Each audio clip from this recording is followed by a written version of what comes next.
Hello everyone, আগের পার্টে তো দেখলেই যে আমি রেডি হওয়ার জন্য বাড়ি এসেছিলাম। তো এখন রেডি হয়ে ফ্যামিলির সবাই মিলে চলে এসেছি বিয়ের ভেন্যুতে। তো এসেই দেখছি আঙ্কেলের সাথে পপলি ফটো তুলছে, আর ওকে দেখতে খুব সুন্দরও লাগছে। তার কিছুক্ষণ পরই বরযাত্রীরাও চলে আসে, এখানে বরকে বরণ করা হচ্ছে। তারপর আমরা ফ্যামিলির সবাই মিলে কিছু ফটো তুললাম।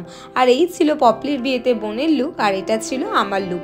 কেমন লাগছে কমেন্ট বক্সে লিখে জানিও।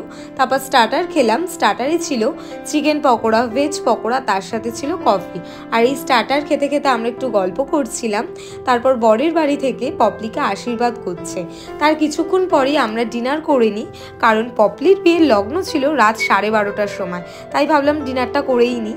তো মেনুতে ছিল কড়াইশুটির কচুরি, চানা মশালা, স্যালাড, ফিশ ফ্রাই, আর ছিল মাটন বিরিয়ানি, চিকেন চাপ। প্রত্যেকটা খাবার খেতে খুব ভালো ছিল। আর শেষে ছিল রসগোল্লা, সন্দেশ, চাটনি, পাঁপড় আর মালাই, যেটা সব থেকে বেশি আমার কাছে ইউনিক লেগেছে, কারণ এখন বিয়েবাড়িগুলোতে বেশিরভাগ জায়গায় আইসক্রিম করা হয়। তাই যাই হোক, খাওয়া দাওয়ার পর নিচে এসে দেখছি পপলির এখানে ফটোশ্যুট চলছে।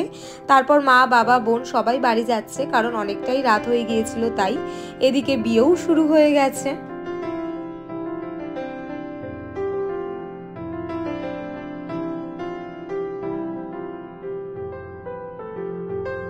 শুভ দৃষ্টি মালা বদলের পর এখন ওদের গাঁটছড়া বাঁধা হচ্ছে, আর এখানে ওদের দুজনকে কিন্তু খুব মিষ্টি দেখতে লাগছে। এখন 7 পাক ঘুরছে। এরপরে সব থেকে সুন্দর মুহূর্ত, সেটা হলো সিঁদুর দান।